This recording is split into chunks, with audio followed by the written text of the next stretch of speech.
responsables también de usar los medios de gracia que Dios nos ha dejado, ¿cierto? O nos ha provisto para poder crecer espiritualmente cada uno de nosotros. O sea, estamos en paz con Dios, pero a la vez también la vida cristiana es una lucha, por eso es paradójico, ¿cierto? Es una guerra espiritual que debemos luchar cada uno. El domingo en la mañana estaremos hablando de eso, ¿cierto? Nos toca el versículo 10 al 13 de Efesios 6, donde dice que no tenemos lucha contra sangre ni carne, ¿cierto? Sino contra principados. También dice que debemos fortalecernos en el Señor y en el poder de su fuerza. Entonces estamos en una guerra espiritual, una guerra, hermanos, que solamente termina con la muerte. Amén. Con la muerte acaba la guerra que nosotros libramos día a día. Alguien decía por ahí que solo podemos librarnos de este cuerpo de muerte a través de la muerte del cuerpo. La única forma de librarse, la famosa frase del apóstol Pablo, ¿cierto? ¿Quién me librará de este cuerpo de muerte? ¿Cierto? La única forma de librarse de este cuerpo de muerte es a través de la muerte de este cuerpo. O sea, ¿qué quiere decir con eso? Que la guerra, la lucha contra la carne y contra el pecado es hasta la muerte. Amén. Es hasta el día que partamos a la eternidad, aquellas bellas mansiones como cantábamos delante. Entonces, el problema nuestro, ¿cierto?, de los cristianos o de algunos cristianos es que no saben manejar esta situación que nosotros vemos paradójica, ¿cierto? Y se van lamentablemente a los extremos. Algunos enfatizan la gracia de Dios solamente, ¿cierto? Como si los creyentes no tuviésemos ninguna responsabilidad y todo dependiera únicamente, aunque es así en cierto modo, aunque todo dependiera únicamente de la gracia de Dios.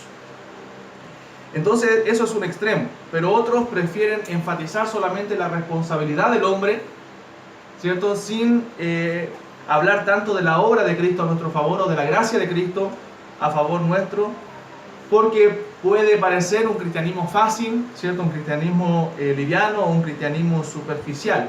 Pero la verdad, hermano, es que no podemos elegir entre esas dos posiciones. No podemos elegir entre la gracia de Dios, ¿cierto?, o la responsabilidad del hombre. Ambas, ¿cierto?, van juntas. No se pueden muchas veces reconciliar en la mente humana, pero van juntas. La gracia de Dios y la responsabilidad del hombre. Sabemos que la salvación, por ejemplo, depende únicamente de Dios, de la soberanía de Dios, a quienes Dios escogió antes de la fundación del mundo, pero la Biblia nos dice, hermano, que el hombre es responsable por sus hechos, por su pecado, es responsable también de responder, ¿cierto?, a la salvación. Entonces elegir entre estas dos posiciones es como ir en un vuelo, ¿cierto?, y elegir con qué ala del avión me quedo, ¿cierto? No puedo. Tengo que tener las dos alas del avión para poder volar bien, ¿cierto? No dependo solamente de una. Entonces debo tener aquellas dos alas, aquellas dos cosas, la gracia de Dios, ¿cierto?, y la responsabilidad humana. Y eso es lo que nos habla Gálatas 2:20, lo que quiero enfatizar y enseñar en esta tarde. Mire, leamos la Biblia, por favor, hermanos, en Gálatas capítulo 2, versículo 20. Vamos a orar al Señor antes. Padre amado, en el nombre de Cristo, rogamos, Dios Santo, su bendición, que usted pueda estar con nosotros, Señor, en este estudio de su palabra, que pueda ser de bendición, de edificación para cada uno de nosotros, Señor, que a través de su palabra podamos comprender, Dios mío, que no podemos vivir para este mundo ni para la carne, Señor, sino que debemos vivir únicamente para usted, Padre, porque usted un día murió por nosotros. Y Padre, juntamente con esa muerte, Señor, morimos también nosotros para nosotros mismos, Señor. Y ya no vivo para mí, sino vivo, Señor, por la fe que es en Cristo Jesús. Ayúdenos, Padre, a vivir por fe y a vivir para usted. Y que usted viva en nosotros, Señor, manifestándose cada día para su gloria. Le alabamos, Señor, y le rogamos su gracia en esta tarde, en el nombre de Jesús. Amén. Gálatas capítulo 2, versículo 20. Sé que hace mucho calor, hermanos, pero traten de poner atención y no dormirse. Dice la Biblia: con Cristo estoy juntamente crucificado, y ya no vivo yo. ¿Lo conocen de memoria? ¿Qué dice? Mas vive Cristo en mí, y lo que ahora vivo en la carne, lo vivo en la fe del Hijo de Dios, el cual me amó y se entregó a sí mismo por mí. Nuevamente todos juntos, ¿le parece? A la cuenta de tres. 1, 2, 3. Con Cristo estoy juntamente crucificado, y ya no vivo yo, mas vive Cristo en mí, y lo que ahora vivo en la carne, lo vivo en la fe del Hijo de Dios, el cual me amó y se entregó a sí mismo por mí. Este es un texto familiar, ¿cierto? Algunos lo saben de memoria, yo también lo conozco hace mucho tiempo de memoria, pero con estos textos que conocemos y que a veces son muy familiares, a veces corremos el riesgo de perder lo que es, porque de tal manera amó Dios al mundo, lo recitamos, ¿cierto? Muchas veces, pero a veces no meditamos, es tan familiar el texto que no meditamos en la profundidad que tiene el texto. Juan 3:16 tiene una profundidad pero realmente tremenda. Dice que de tal manera amó Dios al mundo que ha dado a su Hijo, para que todo aquel que en Él cree, ¿cierto?, no se pierda, mas tenga vida eterna. O sea, el corazón del Evangelio está en Juan 3:16. Este texto también que nos es muy familiar, lo escuchamos, lo cantamos, ¿cierto? A veces nos es demasiado familiar y perdemos lo que realmente enseña.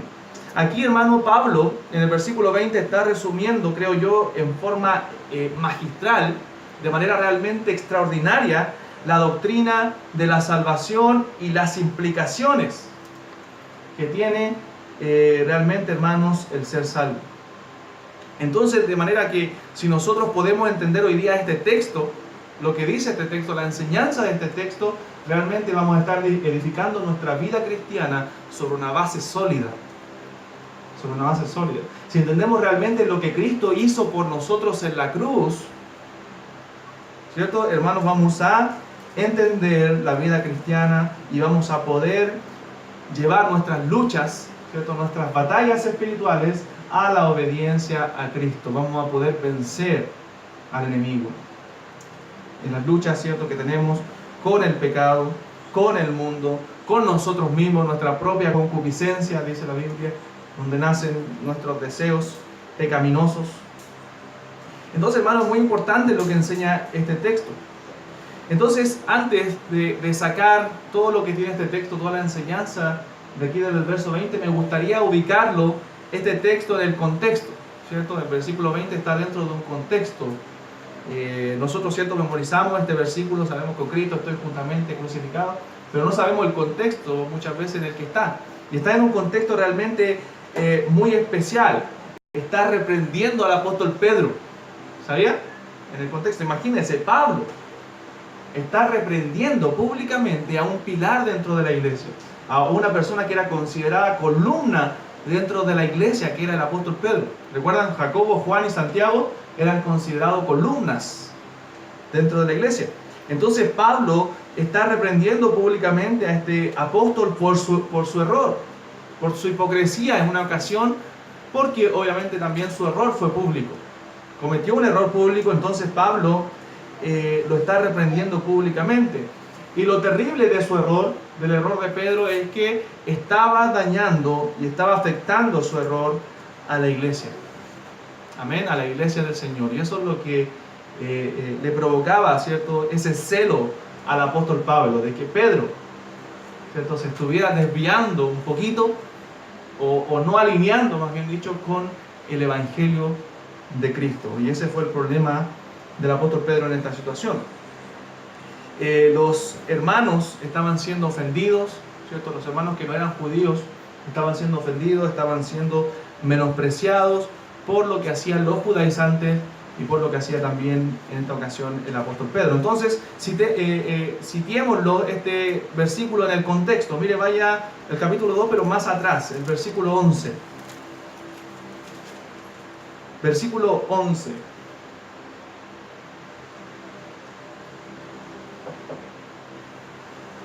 Dice: pero cuando Pedro vino a Antioquía, le resistí cara a cara porque era de condenar.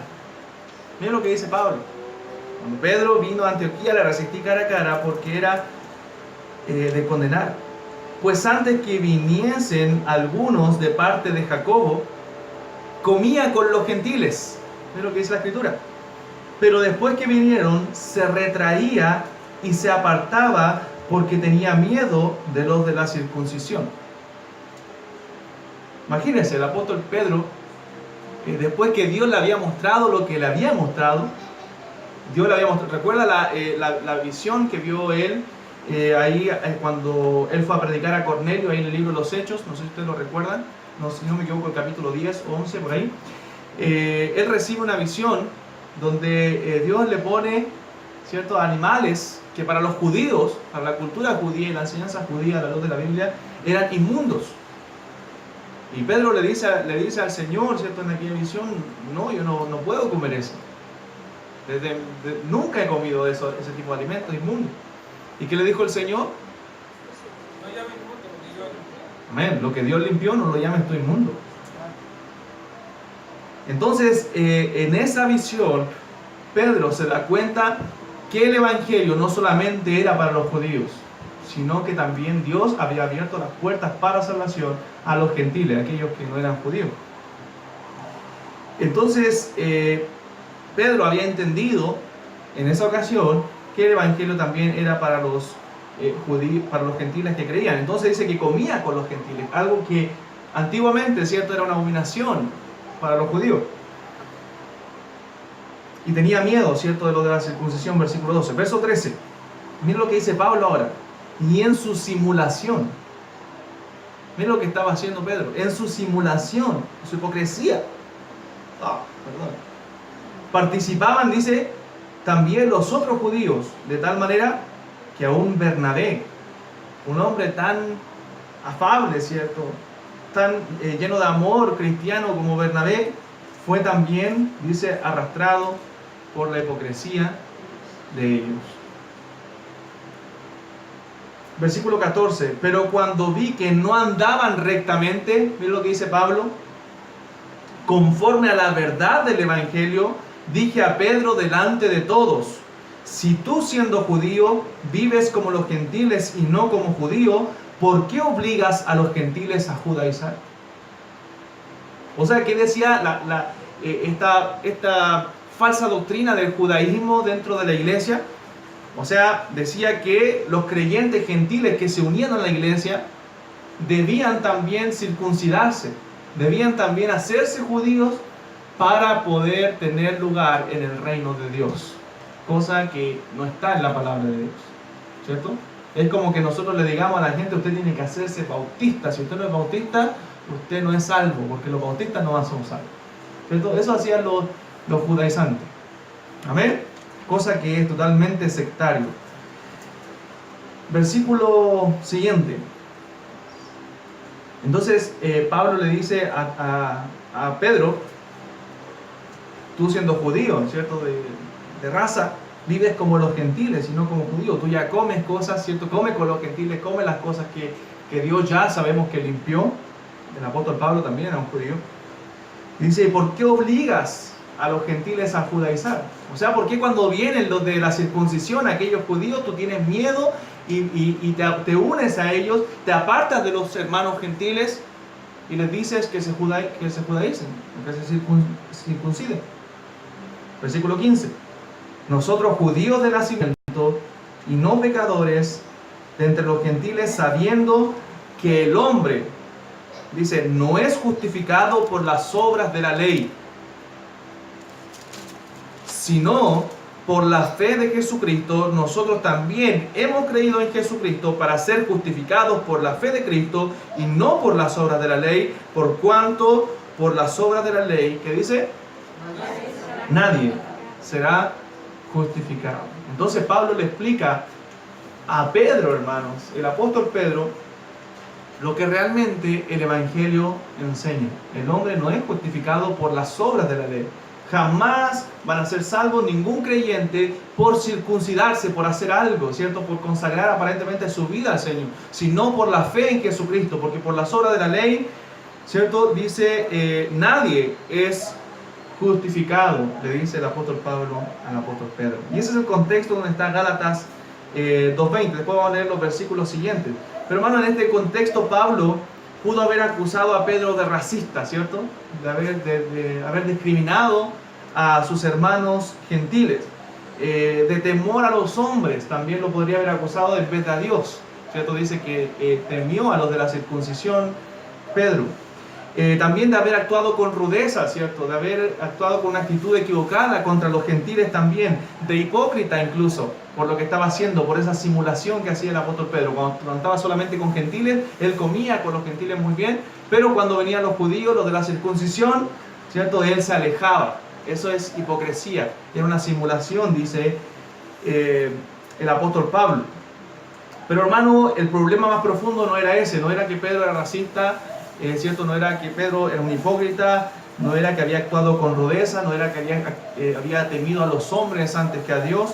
El problema de Pedro en esta situación, hermano, era que no estaba alineado con la verdad del Evangelio. No estaba alineado con lo que el Evangelio enseña. Su forma de comportarse en esta situación no era acorde con las implicaciones del Evangelio.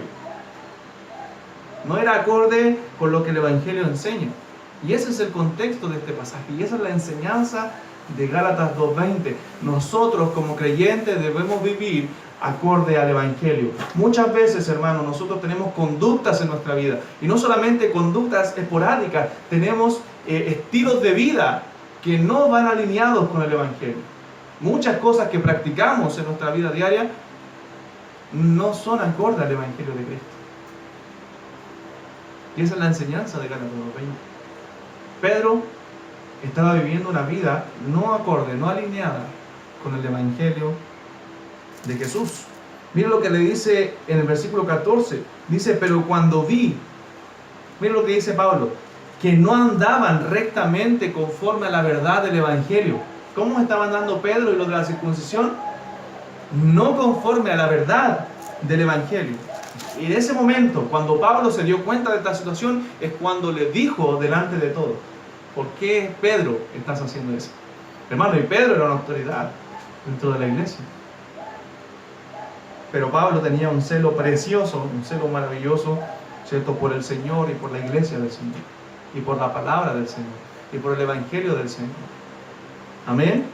Y si aún Pedro estaba cometiendo un pecado público, debía ser reprendido públicamente. Gloria a Dios que Pedro, obviamente, creo yo, tomó el consejo de Pablo, tomó la reprensión de Pablo, ¿cierto? Y cambió su actitud. Hermanos míos, el Evangelio tiene muchas implicaciones para nuestra vida práctica.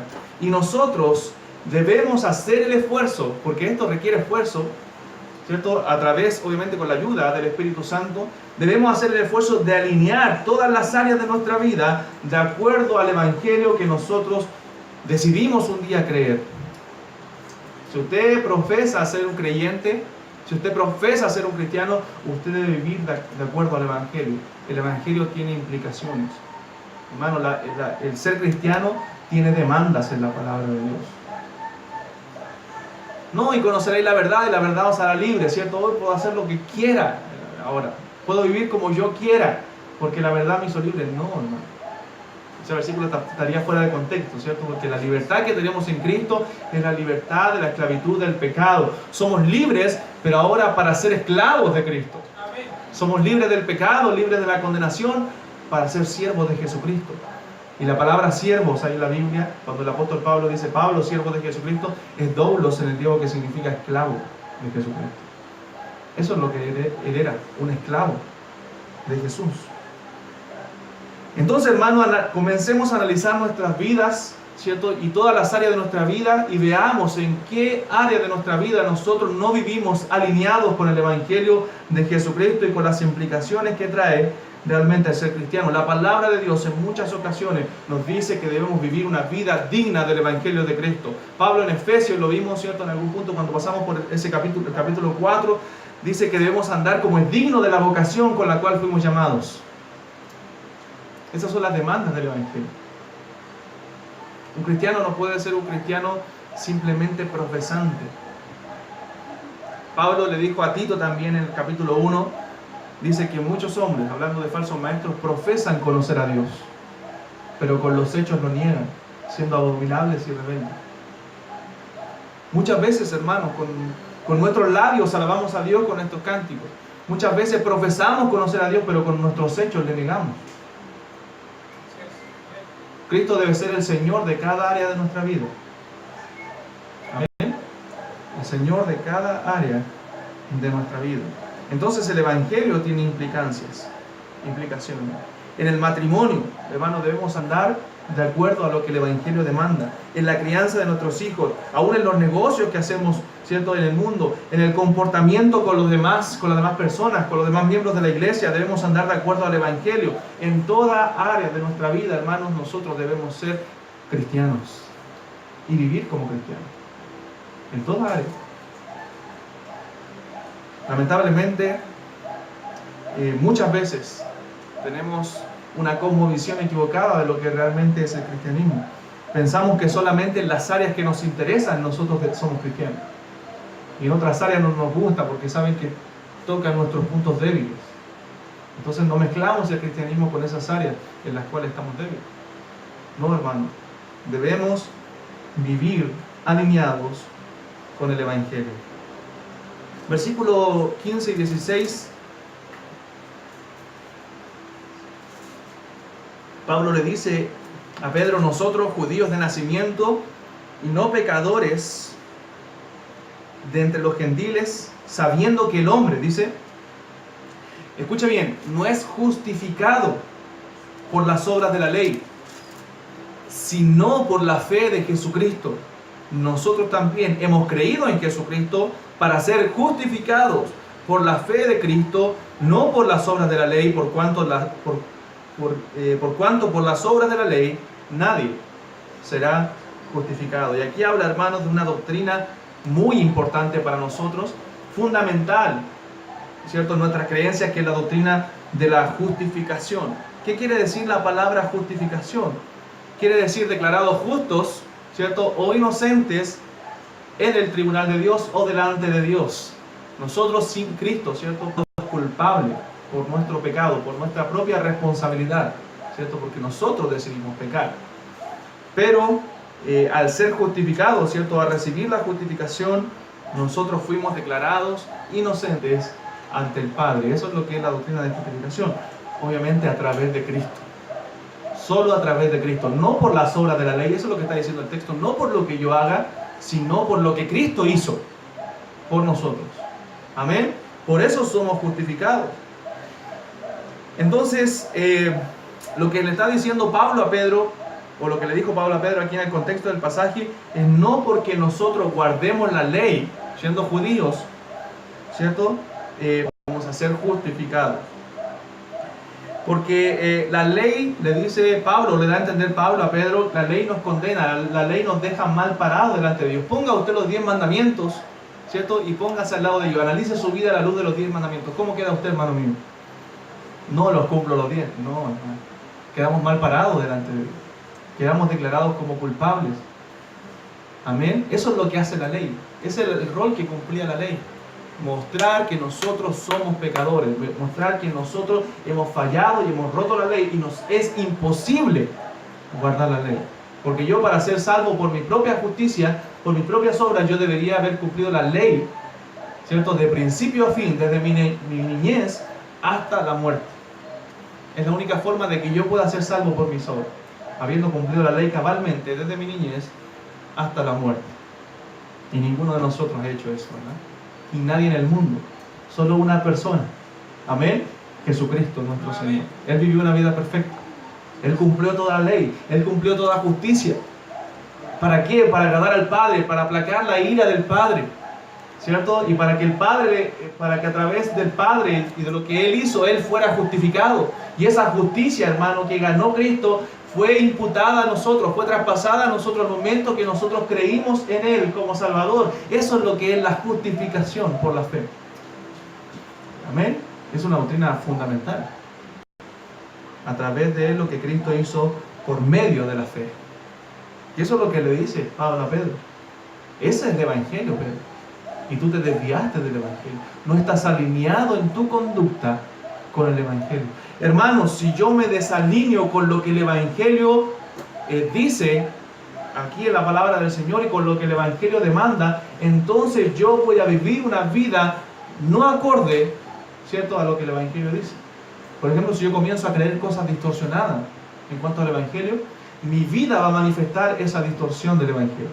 Yo me voy a comportar de manera distorsionada.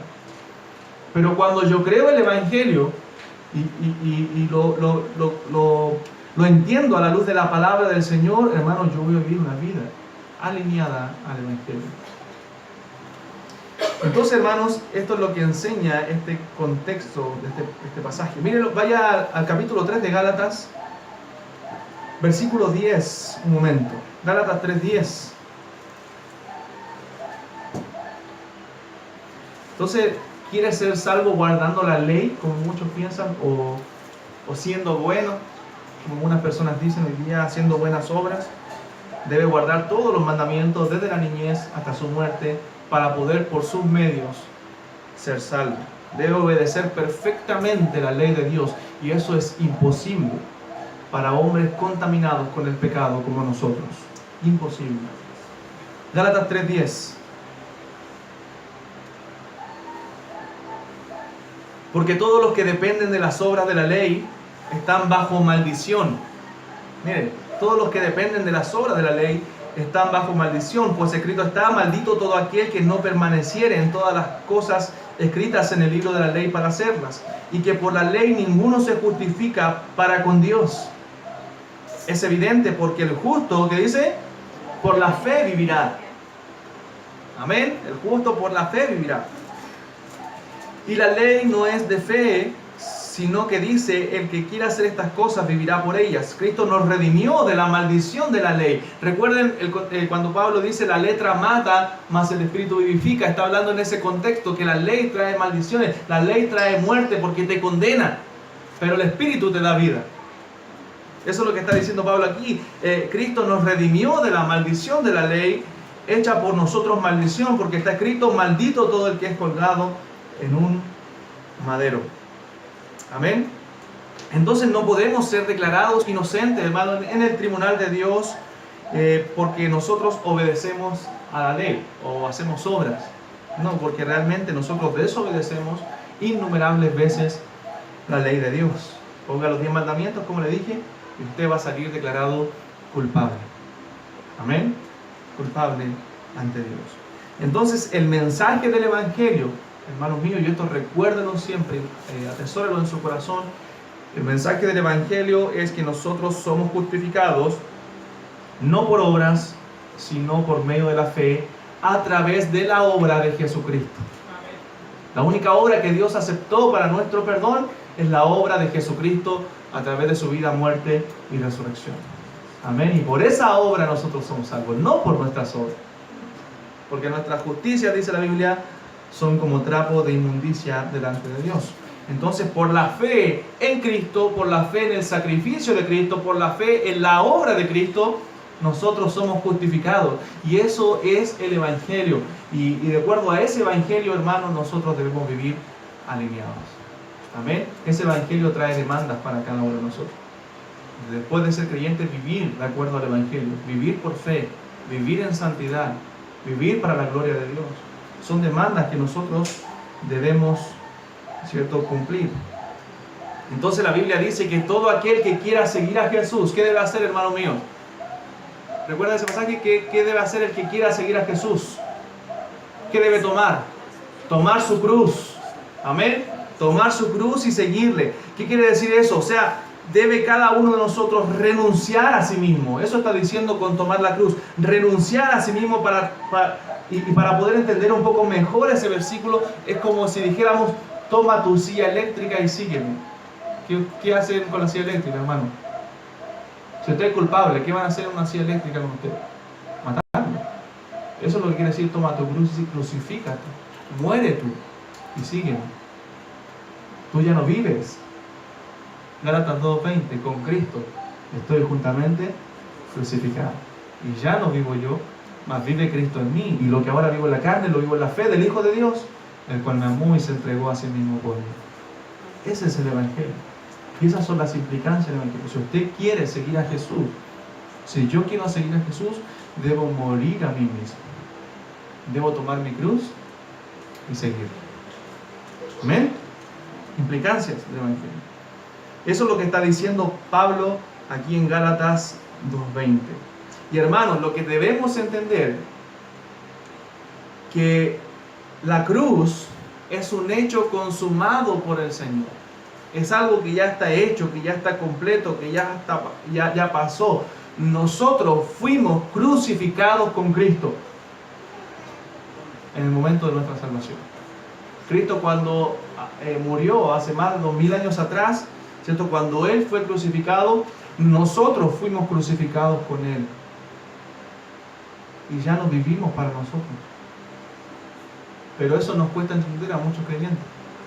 Es por eso que vivimos en áreas de nuestra vida no alineados con el Evangelio. Pero espero que podamos entender este pasaje.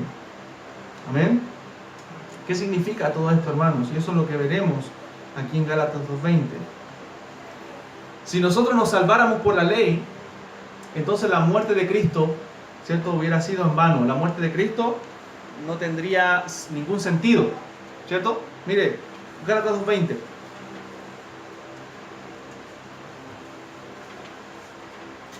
Con Cristo estoy juntamente crucificado. Y ya no vivo yo, mas vive Cristo en mí. Lo que ahora vivo en la carne, lo vivo en la fe del Hijo de Dios, el cual me amó y se entregó a sí mismo por mí. Verso 21. No desecho la gracia de Dios, pues si por la ley fuese la justicia, ¿qué dice? Entonces por demás murió Cristo. Si por la ley, por mis obras, yo fuese justificado o el hombre fuese justificado, ¿qué dice el texto? Entonces por demás murió Cristo. No tiene sentido la muerte de Cristo. ¿Para qué Cristo vino a morir si yo soy justificado por lo que hago? Entonces, como nosotros sabemos ya que la ley no nos salva, las obras nuestras no nos salvan, la muerte de Cristo sí tiene sentido. Porque como les dije recién, Dios aceptó la obra de Cristo. Es por eso que Él dijo, consumado es, pagado está, completo en su totalidad. Tetelestai es la palabra griega que usa. Pagado, completamente. Entonces su muerte sí tuvo sentido. Él murió en nuestro lugar, en la cruz del Calvario. Hermano, de tal manera que su muerte cuenta como nuestra muerte. Cuenta como nuestra muerte. Tú y yo, nosotros fuimos crucificados con Cristo hace más de 2000 años. Porque nosotros estábamos predestinados, dice la Biblia, antes de la fundación del mundo. Entonces, cuando Cristo vino a morir hace 2000 años, Él vino a morir pensando en su salvación y en la mía. Por gracia. Romanos capítulo 6. Romanos 6.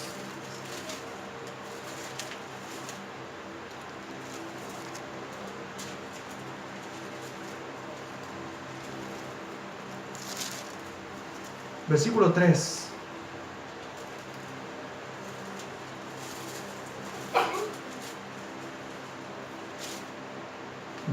Romanos 6:3 dice: ¿O no sabéis que todos los que hemos sido bautizados en Cristo Jesús hemos sido bautizados en su muerte?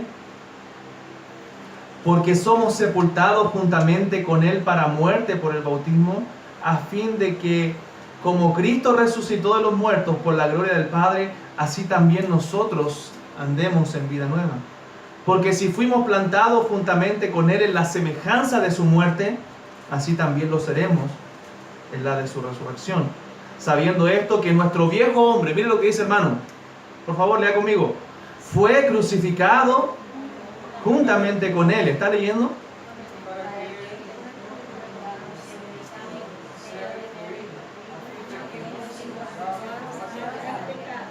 Para que el cuerpo del pecado sea destruido, a fin de que nos sirvamos más al pecado. Porque el que ha muerto, ¿qué dice? Ha sido justificado del pecado.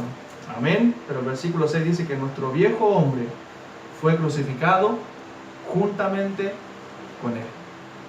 Amén. ¿Se da cuenta de lo que está diciendo la Biblia y lo que enseña Gálatas 2:20? Que el antiguo yo, ¿cierto? El que yo era antes, si realmente usted es hijo de Dios, amén. Si usted no es hijo de Dios, usted vive en su vieja naturaleza, en su única naturaleza, ¿cierto? Pecaminosa. Pero si usted es un hijo de Dios, ese yo, ese antiguo yo, esa vieja naturaleza ya no existe más. Ese individuo fue clavado con Cristo Jesús en la cruz del Calvario. Pero cuando no vivimos vidas, hermanos, alineadas con el Evangelio, ¿sabe lo que hacemos? Estamos volviendo. Estamos despertando ese viejo hombre que está viciado, que estaba muerto en sus delitos y pecados. Y comenzamos a desviarnos de las implicaciones del Evangelio. Por eso, hermano, yo les he dicho que no basta con tener una sana doctrina. Es muy importante, muy relevante.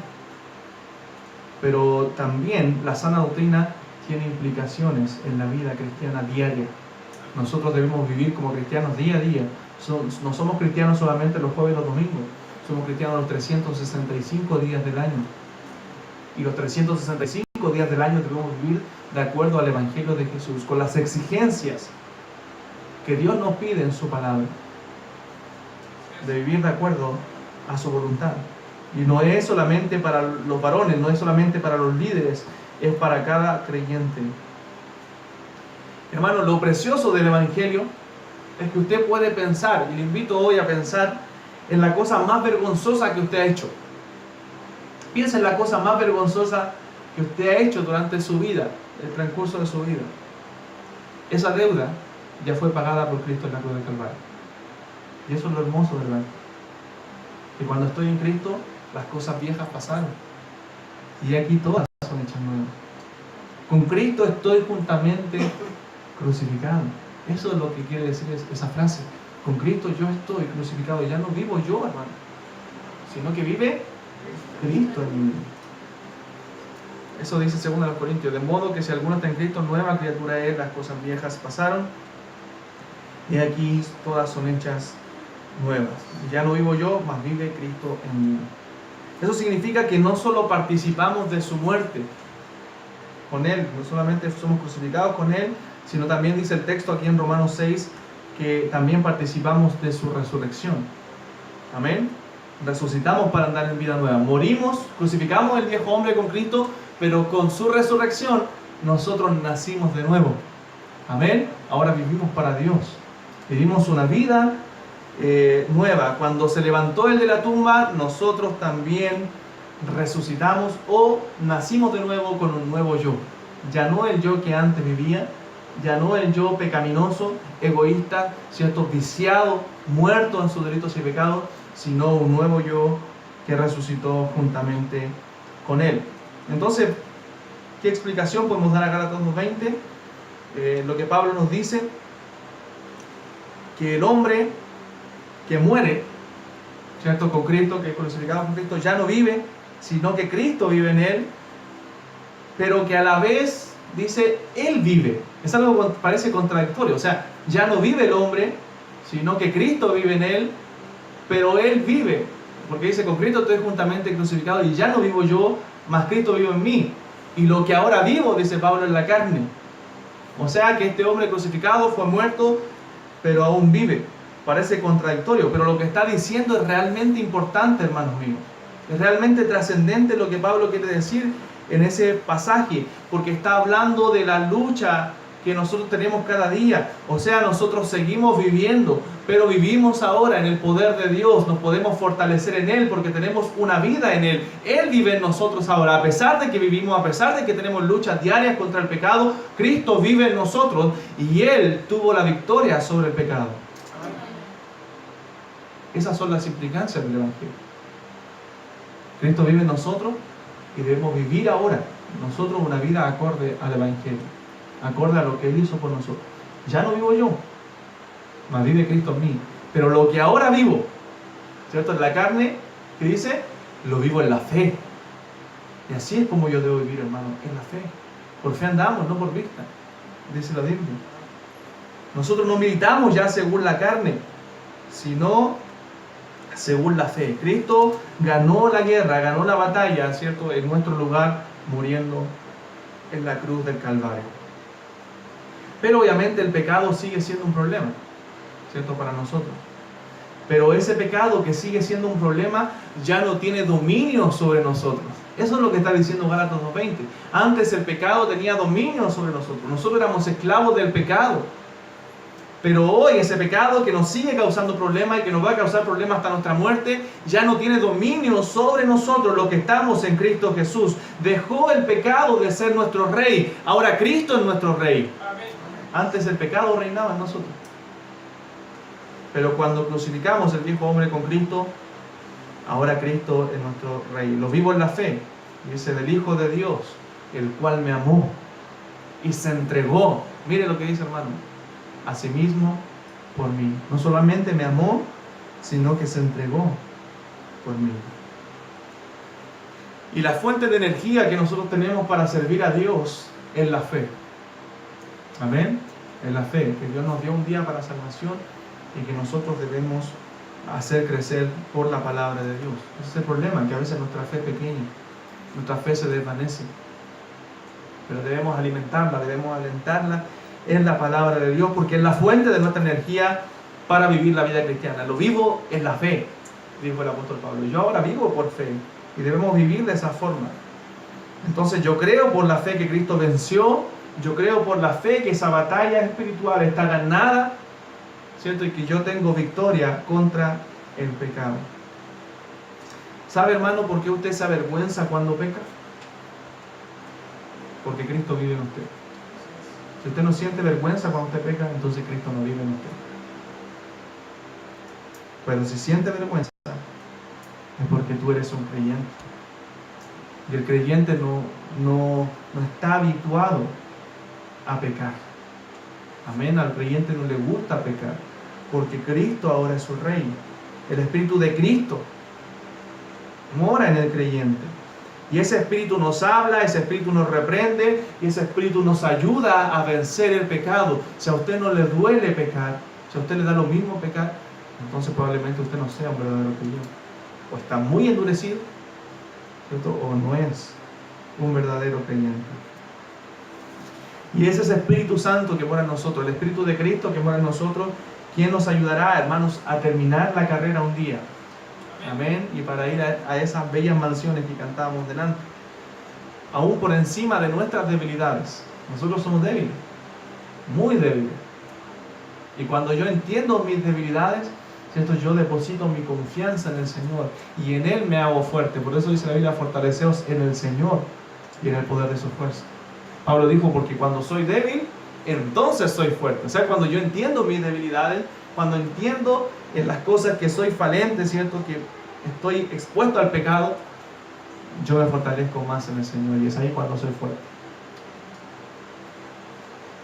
Entonces, hermanos, vidas acordes al Evangelio de Cristo. ¿Qué es lo que le define a usted, hermano? ¿Qué es lo que le define a usted como persona? Lo que nos define, hermano, no es nuestra nacionalidad. No me define porque a mí como persona que yo soy chileno. No me define un color de piel. Amén.